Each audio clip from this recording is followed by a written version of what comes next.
First, make this jig. It's a very simple jig to make. It's basically a crosscut sled for your circular saw. I'll put a link in the description to the jig I made.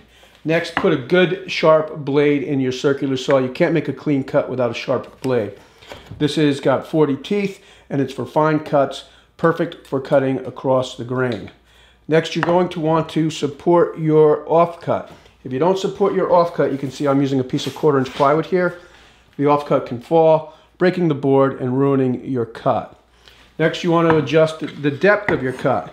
You want to cut through the material, but not so far that you cut through your support piece. The last step is to simply clamp the jig in place and you're ready to make the cut.